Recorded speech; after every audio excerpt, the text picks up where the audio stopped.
Hey dudes, welcome to Splat from the Past, the only 80s themed horror and sci-fi show where things could get totally radical.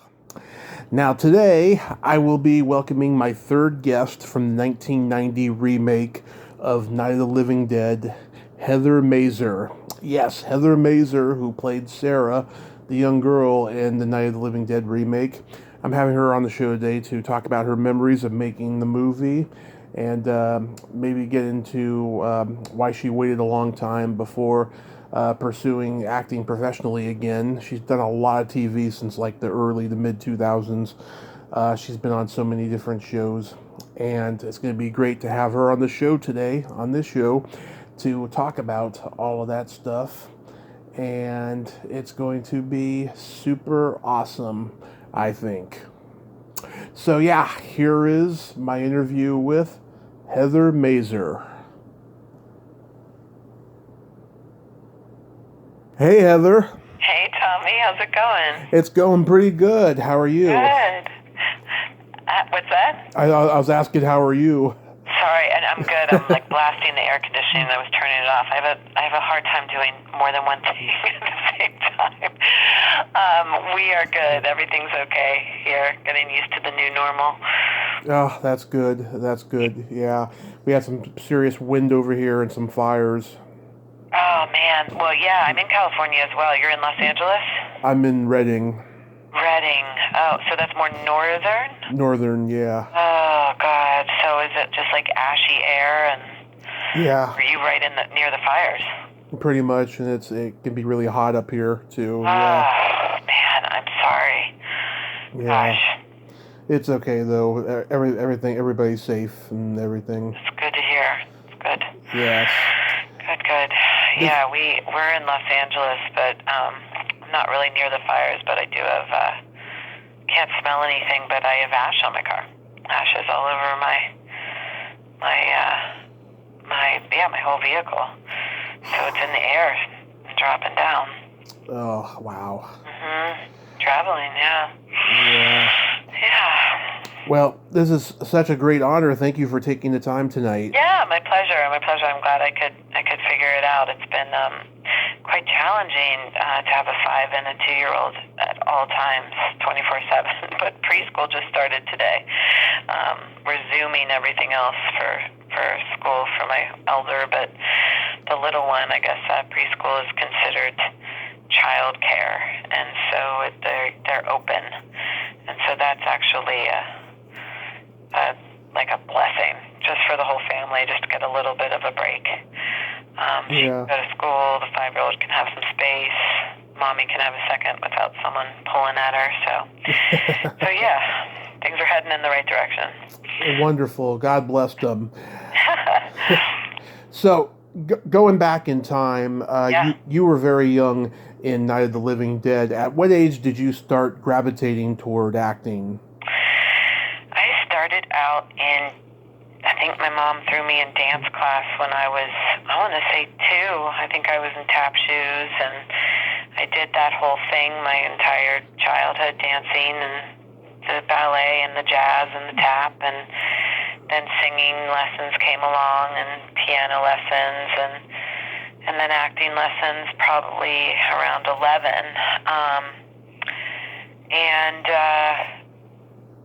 So it was, I did the movie. It was in 1990, I think it was. Yes. Yeah, 90. Yes, 90. So I was born in 76, so how old was I when we shot that? I think I was 13, turning 14, or had just turned 14. Yeah. I remember Tom Savini, the director, when I auditioned, it was months prior, and Romero makes all of his stuff in Pittsburgh, or did. Right. And that's where I grew up. Mm-hmm. And so I went into the local, what have you, and auditioned for this movie. And in the 3 months, I got the job, and then 3 months later we're shooting, or whatever it was. But I had a huge growth spurt because I was 14. I was like a late bloomer. Yeah. And so I show up, and I think he was a little mortified because I looked, or Romero was one of them, was like, I looked a little strange. I was in this little girl party dress, but I was I was a teenager. So, yeah, I mean, that's bound to happen to a kid. Yeah. But yeah, I started real young. And it's kind of been doing it ever since.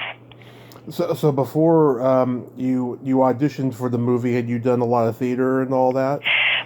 I was a part of a organization called the Civic Light Opera, which is still going in Pittsburgh. And there's one other city it's really big in the States, but it's a pretty big. I mean, they use theaters that are 2,000-3,000 seats, and I think I'm getting that right. And it's musical theater, and so they had a little kid offshoot group called the CLO Mini Stars, and I started that when I was 8-ish until I was 16, singing and dancing around Pittsburgh and doing the adult type productions, playing the kids in The Wizard of Oz or Fiddler on the Roof or what else did we do? Carousel, I'm trying to think. But then Annie came along, which is every little girl's dream who sings and dances, and so I played Annie, I think the year before I did this movie for the Civic Light Opera, and Joanne Worley was Miss Hannigan. Do you remember that name from Laugh In back in the day? Yep. You might recognize her if you see her. She's kind of she's kind of like a mainstay in all those game shows that I grew up with. Hollywood Squares. 80s. What's that? Hollywood Squares. Yes. Yeah. Yes, she was on that thing all the time. Yes, exactly. So that's I kind of did that, and then the Night of the Living Dead was my first movie. Wow. And were you familiar with the original? No, I don't even think I can't remember, but I don't think I watched it before I went in to do this film. I had no idea what I was getting myself into. In many different ways, as far as like the legends that Romero holds and these movies hold, and I mean to this day, I'm talking to you right now, 30 years later. I mean, people really have such an affinity for that genre, and I had no idea about that. I didn't know anything about it. I was also a preteen or a teenager, so I was a little. I was uncomfortable. I was not really an artiste yet. I was like into my perm and blue eyeliner and feeling uncomfortable that I had to be a zombie, and what are the boys going to think? And lo and behold, I think they thought I was the coolest chick in the world because I was in a horror movie, but I didn't think that. I was all bloodied up and zombied out, and it was hard for me at 13, walking onto a set where I was the only kid. I wasn't prepped for that. Everyone was gracious, everyone was cool, but it's only all these years later, and I've done every genre now, that I have much more of an awareness of kind of what I was a part of. Yeah, I mean, by that point, the movie was, on every, UHF station late at night, all over the world, especially in Pittsburgh, because it was a landmark, and George was like an instant celebrity in that town. For sure. Yeah. Absolutely. And, I watched the movie when it came out, when it premiered, I think the premiere was pretty close to my home at this place called the Galleria, if I'm remembering correctly, in like October 1990, and I hadn't watched the movie since. And because it had this stigma for me, because I was this little girl, and it was a little tough for me. And came across people in my professional life. Oh my God, Night of the Living Dead is up. I just had never watched the movie again. But I happened to have a DVD copy with the cellophane wrapper still on it on my shelf. And I've been with my husband for about 10 years now. And I think a few years into our relationship, he's like, I want to watch that movie. I want to see it. I was like, well, I think it's on the shelf. So we take the cellophane off. This is years later. Yeah. And we watch it. And I was so impressed. I don't remember at 14, right? I mean, watching it through different eyes, but I know how good it was. I was so I mean, Savini, right? He was Romero's makeup guy. Right. And super talented. It was his first directorial debut. And my God, did he do such a good job? Did such a good job. The actors were fantastic. I mean, it was so well done. I was really impressed. Yeah, I've heard Tom Savini say he was unfocused during filming because he was going through a divorce, and he was worrying about what was going to happen to his daughter. Oh, I didn't know that. Huh. Yeah, and I think he wishes he could go back and redo it. You know. Interesting. Yeah. Wow, I thought it was so well done. Yeah. What did you think of him as a director overall? I think, again, I was a kid, so I think walking in, I had never done a film before. So, but I was treated like a professional. Mm-hmm. But I didn't know what I was doing. So I remember the first take of the first scene. Tom told me what I'm going to do. You know, you're going to walk in. It was one of the last scenes, I think, when I got shot. You're going to walk in here, you're going to stay at this mark, you're going to hear this guy's voice, you're going to walk over here, you're going to get shot here, you're going to fall over, whatever it was. And then it was all the technical speak. All right, everything's set, we're good. And I was like, holy shit, when do I go? What do I do? You know, no one kind of like eased me into it. Yeah. But then in retrospect, I really appreciated being treated like, you know, I wasn't coddled because I was a kid. I was professional, right? Yeah. So what I think of Savini, I remember laying on the board in the basement. I just had to lay there a lot, and I had to pee so bad, and I didn't know that it was okay to be like, excuse me, can I stop everything? I really have to go to the bathroom. And I think when I finally whispered it to someone, I think I have a vague memory of Tom honey, he was right up here, you know, helping me out and making me feel comfortable. And I was really scared to speak up. And once I finally had to, he made it so easy for me to find the bathroom that was in that house, which I had no idea where it was. So yeah. Yeah, I mean him and George. I know they had a lot of tension with the studio and stuff, because this was a co-production between Columbia and what used to be Canon Films. It became 21st Century Films, and I guess... Interesting. Gosh, you know more than I do. I'll keep going.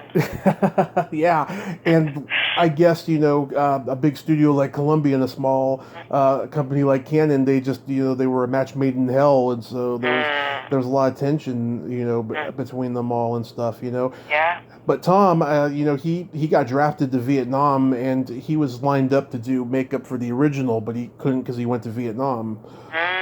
Gosh, man, I did not know that. Wow. Yeah, and it's funny. I talked to John Russo a couple of years ago. I think him and Tom are not cool right now. So he was just saying, "Oh, Tom just tells everybody that he was never supposed to do makeup for the original Night of the Living Dead." Who's John Russo? Is he the original makeup guy? No. John Russo is the producer and co-writer of the original Night of the Living Dead. Oh, is that right? Oh, yeah. Okay. That's really funny. I'm friends with Tom on one of the networks. I feel like it's Facebook, and I'm just really impressed when I see him and like his grandchildren. But he's in his 70s, and I mean, he's in better shape than most of my 40-year-old friends. Oh yeah, look at those. Jacked, man. Yeah, look at those biceps he has. He works out. Yeah. He does. He takes care of himself. Yeah. I've met him at 2 conventions. The first time I met him, he wasn't very talkative. Second time, he was in a great mood because he got honored at the after party the night before, and nice. So he was very humble. Yeah, and then I just interviewed his niece earlier this year. She was the little zombie girl in Dawn of the Dead. Oh, how funny! Yeah, that's cool. Yeah. What is Splat from the past? Is it just horror movies, or is it specifically Romero movies, or what is the podcast? It began specifically horror and sci-fi when I first started it, and then it got to a point where I was having trouble booking people in horror and sci-fi because I didn't have a huge following. So then I decided I wasn't going to limit myself. I started getting all cult movie people, comedians, just anybody who interests me, basically. Mm-hmm. And I've built a little cottage industry of this little podcast on YouTube, and it's very profound. I just interviewed Ed Asner a couple weeks ago, and I couldn't believe it. Oh, that's fantastic. Yeah. That's great. Yeah. He's a legend.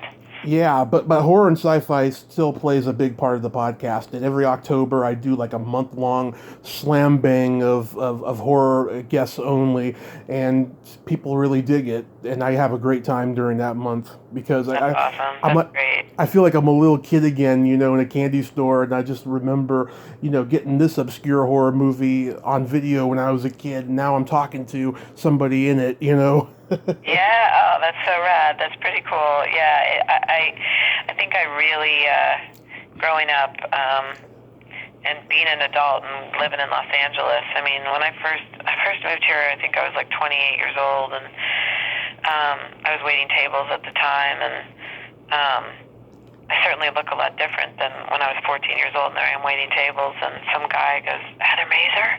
And he recognized me from and I have many stories like that, and it shocks me because I was a kid. I was Yeah. with braces. People's eye for it, and kind of like their fanhood and their devotion to these movies is it's pretty extraordinary. Although I did get a fan letter once, and it was like a compilation of pictures of me through the years, and that they put together, and there were a couple pictures on there that were not me, that were just not me. But I signed the thing anyway and sent it back to them. Oh, that's wonderful. Yeah. Yeah, so Kyra Schoen, who played the little girl in the original, Okay. Have you ever met her? I haven't. I was curious. Yeah, I was curious if you did eventually watch the movie I did. and study her. Yeah. Years later, of course. Yeah. Oh, okay. You didn't study her for the part. I didn't. Yeah, I was just curious. Yeah, I met her at a convention a couple of years ago too. She is really cool, and she's got a lot of hair. I'll tell you. I took a picture with her, and I pulled out a big old piece of hair out of my mouth. That is too funny. That's Yeah, hilarious. and she's like, "Have a free lock on me." That's pretty funny. How was working with Patty Tallman? I don't think I worked with her all that much. I think she was, we both went to Carnegie Mellon, and I would love to talk to her all these years later as adults. Mm-hmm. And I've just never run into her, but our scenes never really overlapped. I think right at the end, I think she shoots me. Yeah. And I think that was the only day that and I just remember her being very focused and very committed, and just kind of serious, and really just taken, I mean, she's basically carried that movie. So she did a great job. Yeah. But yeah, I remember growing up in Pittsburgh, I always wanted to go to Carnegie Mellon, and I remember hearing that she had just graduated or something like that. Oh, wow, she went to Carnegie, and then I got to go to Carnegie Mellon. So it'd be fun to kind of reminisce about teachers, and I was not much younger than her.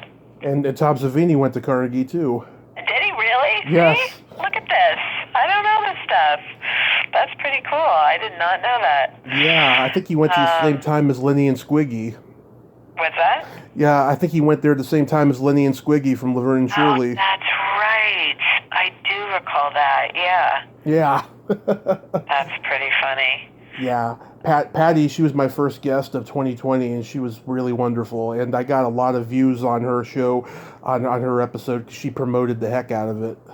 What's her episode? What do you mean? Of our interview. Oh, of your interview. Oh, that's great. Oh, that's fantastic. Yeah. I'm sure she has a big following. Yeah. What was I going to say about just because you're better versed at this stuff than me, and my brain is just mush after giving birth to these small children. It's either going to come back or it's not. But the guy that played my dad in the movie, was it Tom Towles? Do you know the guy that played my dad? I'm going to look it up right now. I'm going to look it up too. I do know that McKee Anderson played your mother. Yes. I reached out to her, and she was lovely. Yeah, the message, I guess, went to her spam filter, so I haven't heard back from her yet.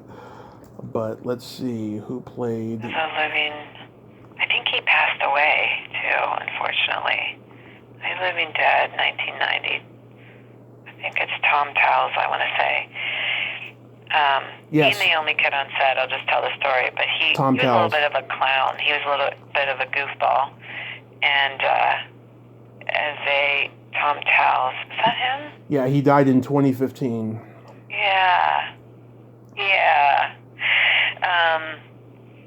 His character was, I feel like, a little bit kind of over the top, but he was a little goofy offset, and he just had fun with me. You know, we just had fun together, and since I didn't have any other kids to hang out with, like, he was kind of like a big kid, and I just kind of want to give him a shout out because he was really lovely for my first experience on a set. He made me feel a little more comfortable. Can you name the three guys in this movie who went on to have huge careers in horror? Can I? Yeah. Yes, I'm going to not cheat. Tony Todd. I wouldn't have gotten it. Tony Todd. The kid, the teenager kid, right? Billy Butler. Yep. And who's the last one? And then he played Johnny. He played Barbara's brother at the beginning. Oh. Bill Moseley. Oh, that's right. Yeah. And he was already known. He had done Texas Chainsaw Massacre 2. Oh my gosh, look at that. Yeah. It's pretty funny too. I loved horror movies when I was a kid. Just loved them growing up. But I had never come across the Night of the Living Dead or the Day of the Dead, or that. I hadn't gone down that road. It was more like When the Babysitter Calls and The Shining. Oh, those are great. I loved to get The Exorcist. Those are great. You know, scared out of me growing up. I loved it. I don't really watch that many horror movies anymore, but when I was growing up, I really dug it. The guy, it was actually When the Stranger Calls, and I'll give you some When the Stranger Calls, that's right. I'll give you some trivia on that. The guy who made it, Fred Walton, he was the first writer-director in movie history to get $1 million for writing, directing a big studio film. Really? Like that was a really big paycheck? In 79, yeah. Wow. Well, it was a really good movie. I mean, I got the title wrong, but that was a scary movie. That was really scary. Yeah. So after you did Night of the Living Dead, did you decide you were going to finish school before pursuing acting further as a career? Yeah, it was always kind of like the hobby. I think I shot for a week on Night of the Living Dead. It wasn't that long. I might have had to get out of school or something. I can't remember when we shot, but everything else I did was like around the school schedule, so nothing really conflicted. And I just planned to go to acting school, and I went to Carnegie and for musical theater, and then went to New York and did that for a few years, and I realized kind of that acting is my forte and more of my love than singing and dancing and doing all that. As much as I love musicals, I do, but the vocals, like those people on Broadway, man, they can just wake up and wail, and I had to work way too hard to kind of be average. And so I realized that where my niche is and what I wanted to do. So I was in New York and just wanted to act, and then I really wanted to do Chekhov and Shakespeare, and felt like I needed more training, and went back to school and got my master's just in acting, and then got out and spent some time in New York again, just a little bit, and then moved out here to LA in 2004, I want to say, and have kind of just been mostly doing television, but some movies here and there. Yeah, you've done a lot of TV work since. I noticed you were on Crash. Do you have Do you have any Dennis Hopper anecdotes? Oh man, I wish I did. Dennis and I, just like the movie, the TV show was so different, but there were so many different storylines, and our storyline never crossed, which sucked. I honestly don't even think I ever met him. Might have seen him from afar, but that was run by a guy named Glenn Mazzara, in the first year, and he went on to run.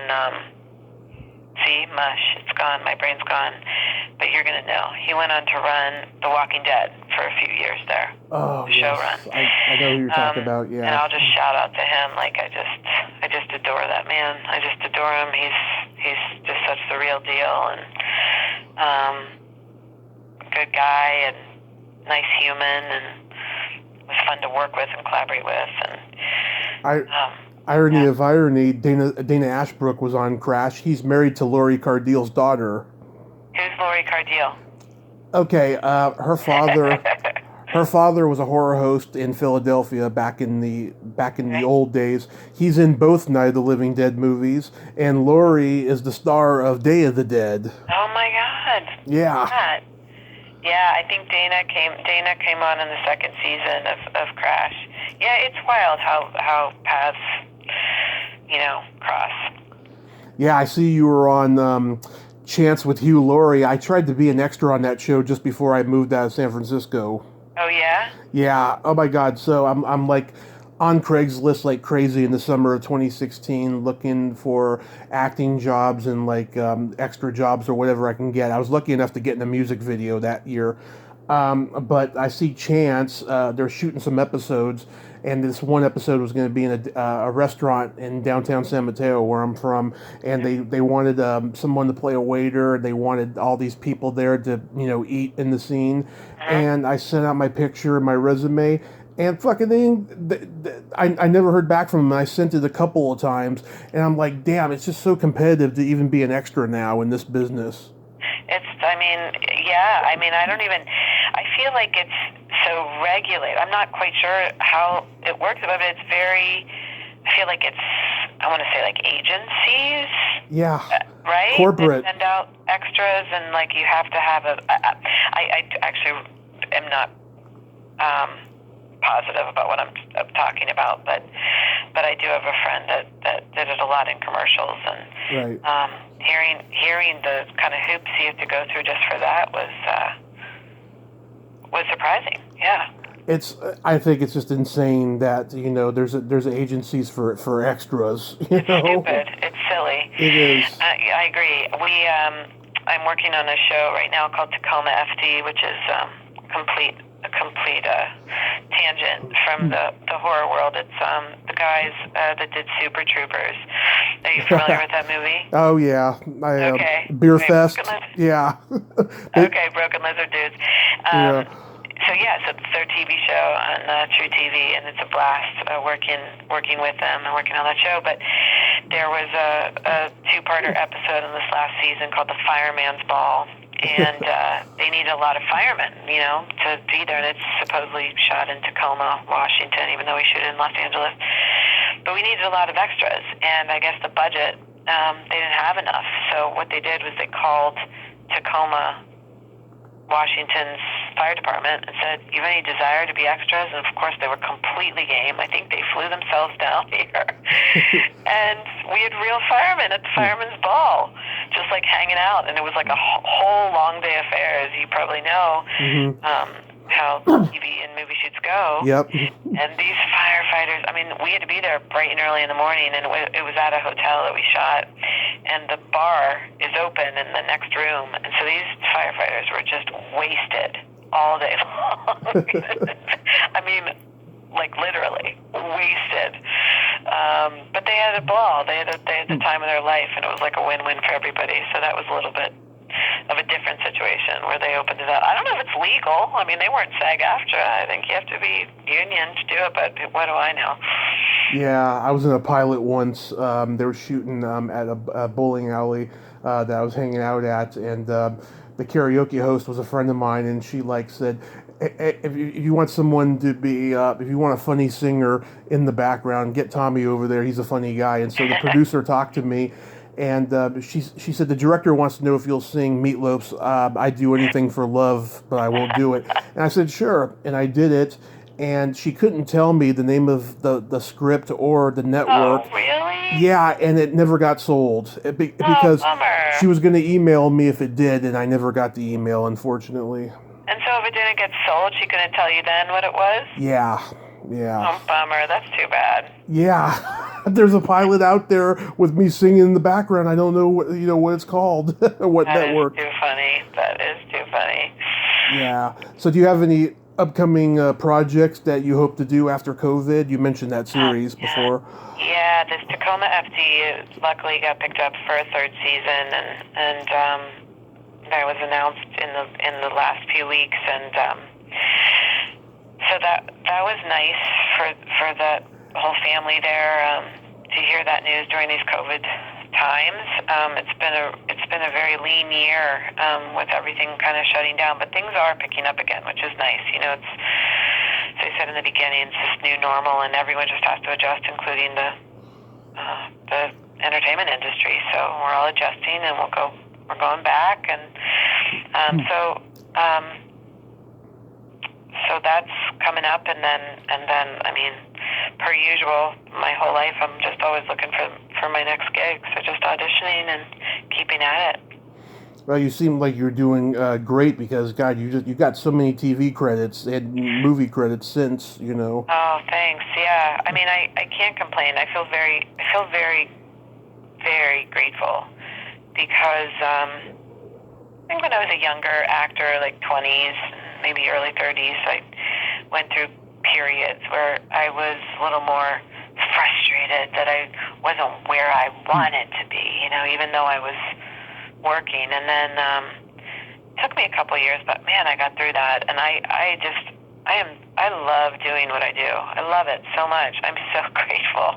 I love showing up to new sets with new people. And it's the gypsy in me that just, and people are so open and just embrace you literally, Yeah. I mean, maybe not after COVID. I don't know. Maybe we're not going to touch people, but people are just huggers, and you want to know each other's life stories. And I love that. I live for that, and then dive into characters and make a living at it. I'm very, very grateful that I get to do what I do. Yeah. I love my open-minded, free-spirited guests. They are the best.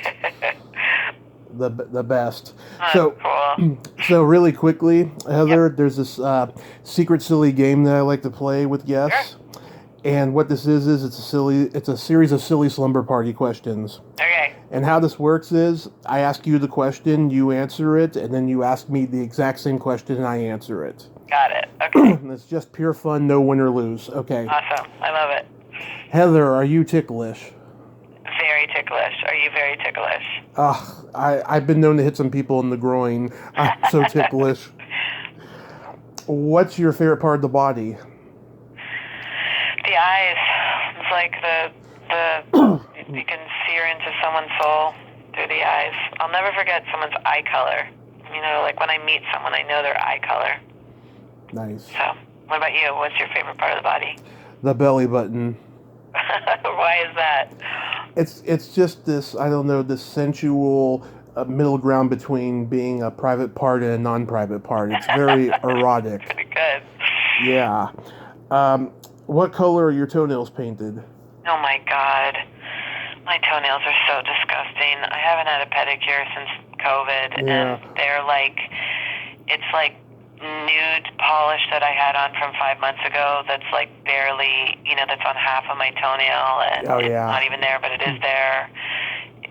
They're really unfortunate. It's embarrassing. What color are your toenails painted? They're not color right now. They're just au naturel. Okay. I like to go for very bright colors, generally. What would you say is your best personality trait? I think that my best personality trait is, gosh, I wonder what the word for it is, but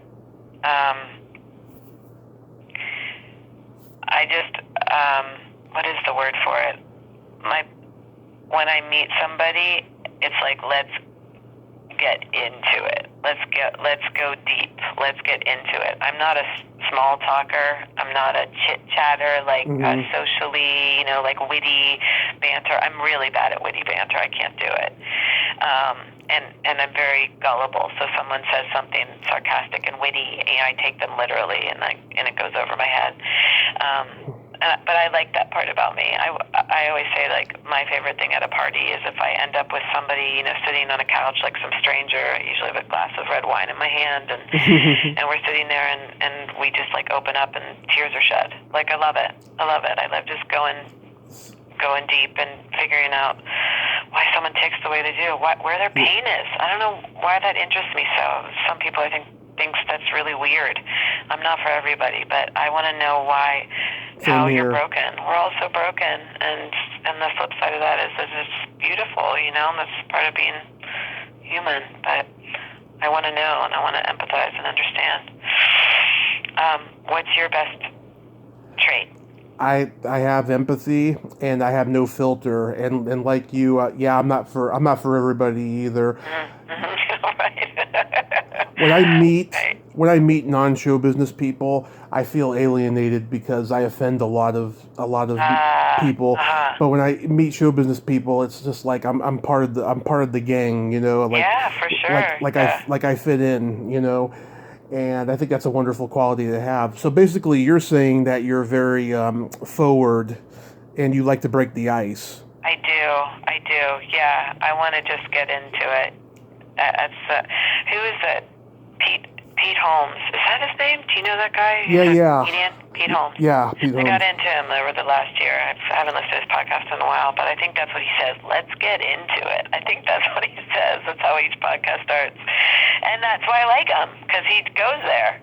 He goes deep with people. He wants to know. The other guy I like is Dax Shepard. You know that actor? Comedian? I've heard of him. Yeah, he has a good podcast too. But anyway, they have the same qualities. They're interested in people and why they tick, what they think and feel. Yeah. Yeah. And then my favorite question, is there a stinky smell that just makes you gag? Yeah, I'm sure there is. Let me think this through. I can handle my kids' poop. Yeah, I've heard. I don't know, you accept it. Yeah. Stinky smell that makes me gag. I mean, if I'm being just, no filter, I showered today, but I hadn't showered in 3 days or something. And we're redoing our bathroom, so all of our stuff is in this other bathroom, and everything's out that's not usually out. And I found this natural deodorant that I think I bought when I was pregnant and thought I shouldn't use deodorant with aluminum in it, and I've had it on the shelf for years. Well, let me try this, and man, that shit does not work on me. I just stink. And it was out because we're not in that bathroom. Oh, let me use this. This is good for me. So I hadn't showered in 3 days, and I used that deodorant, so just basically no deodorant. I swear to God, I was disgusting myself. I smelled so bad yesterday. The kids would come up and be like, "What is that smell?" I was like, can you deal with it? It is awful. I have got to get in the shower. It's one thing, COVID, you just don't go anywhere. I have a robe. I have a robe that needs to be pitched, but it's so damn comfortable that I just live my life in. I mean, the armpits are it seems like I have an armpit issue, but my armpits are all they're blackened. It's just it's so gross, but COVID will do that to you. Yeah, I went 3 days without showering. I think I had a walk in that 115-degree LA weather, hills. I was sweating and still didn't shower. It was bad. So I'll say that smell was pretty nauseating. What about you? What's a smell that makes you gag? Either farts or feet. Interesting. So all farts? Can you handle your farts? I can handle them to a point, but it depends on what I eat. Interesting. So even your own. Oh, that's interesting. Yeah. Because everyone's farts are a little different. I can tell my son's farts smell like mine. Do you know what I mean? His genetics, his gut is similar. My husband commented on that a couple of days ago. He's like, Leo farted and smelled just like your... Anyway. Anyway, on the fart note, It was lovely talking to you. It was. To meet you. Yes, it was a lot of fun talking to you, Heather. And please stay safe because we need you. And I hope that once all this craziness is over, you can return to work and everything will be good from there.